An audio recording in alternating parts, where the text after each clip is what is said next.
Hey, Warrior Saints. Glad to have you beautiful people with us as we continue our conversation from yesterday. Once you get out there and start doing it, you've got to then, I know you mentioned earlier, clear everything out of your way and block all of that kind of stuff. Are there practical tips about how to actually do that? Yeah, totally. Great question. Creating the space to uh, be able to focus on what you have been called to focus on, you must say what I believe to be the second most powerful word in the English, in any language, but in the English language. Um, the first most powerful being Lord have mercy. But after that, man, the most powerful words in the English language are no, is no. Um, and it requires that we say no to all of the requests that we get for our time. Mm. We all know how many things are pulling at us and on our time. I mean, as we mentioned, I think we mentioned it last week. You and I, we've got a beautiful team around us, both in our pastoral staff and also with our clergy team and so on. But dude, we're fighting hard, just two of us to deal with 1,000 people. I mean, Mhm. there's a request that comes into your inbox and my inbox every 4 minutes, right? Or 4 seconds, it feels like. And, in order to serve them, things have to go. Mm. Things have to go out of our life because there's just not enough time in the day to do it. Even more so, sometimes their requests have to go because our main focus is to teach the gospel, right? And Mm. so you can only do so much, so many things that you have to say no. Let me say it like this. I'm probably going to get the numbers wrong. You guys use your calculators and do the math, but you remember we did this. So there are, I forgot the exact number, but 8,460 hours in a year, something like that, around 8,000 hours in a year.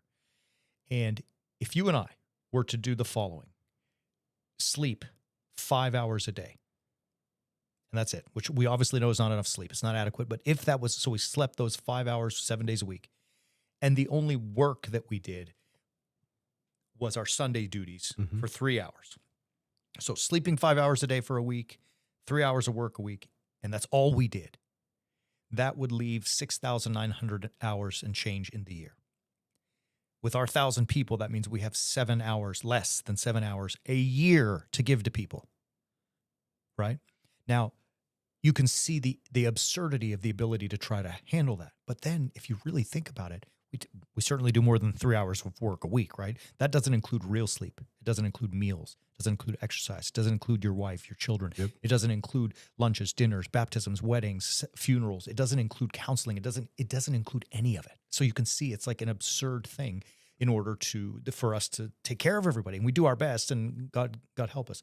All of that rambling leads to this point. If I'm going to be efficacious in my teaching of the gospel of Jesus Christ, I cannot do it all. Right. And in order to not do it all means, baby, I got to say no. And I think a big part of saying no then becomes a second point that works into that. You have to reframe how you look at things. Because if you're reframing how you look at things so that you are now focusing in on what your one thing is, you've now changed your approach, and that becomes a new approach, which allows you to get through that pressure and allows you to start feeling like you have some more control and more abilities to do things. All right. So, I mean, what do you mean by that? I think I like that idea of reframing, the way we look at it. How does reframing your outlook on a situation or on the world at large help alleviate that pressure that we're even talking about? I don't get sucked into your pressure. I don't allow your urgency, your needs, your desire to have something be um, the most important thing. I don't let that become my most important thing. I don't let you suck me into that. I don't let you adjust. My focus is this. And with my focus being this, part of saying no to everything else means and might mean that I have to say no, like, I'm sorry, I am not going to get to that right now. I'll get to that when I'm able to get to that. I'm not going to focus on what you want me to focus on right in this moment just because you're standing in front of me screaming at me. You need to focus on this, right? Like the phrase that I could do without in my life right now, you guys are all going to think I'm a terrible dad, is Baba, watch this. Yeah. Yeah. Because I literally had to say to my daughter yesterday, if you're going to say to me, Baba, watch this, then it cannot be the exact same thing that you just did 2 seconds before when you said, "Hey, Baba, watch this." But that's the phase of life that she's in, right? She's 4.5. She wants me to watch everything. She wants to know that I'm there. She wants to know that I'm present with her. She wants to know, but like every time she does something new, which is exactly the same thing that she did before, but she thinks it's the coolest thing ever. "Hey, Baba, watch this."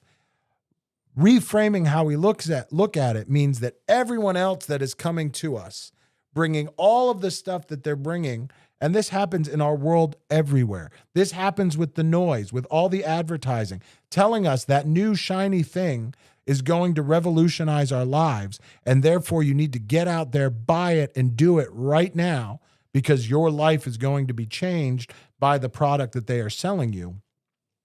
We need to reframe how we look at that and reframe how we adjust. Otherwise, I would have a closet that was only filled with travel bags because I have a slight travel bag obsession.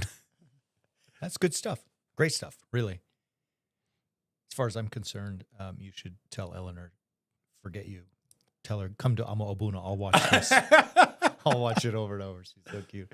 Yeah, I like, I mean, the reframe, you know, I think you capped it off. I don't know that we need to go much further into it, but I like it.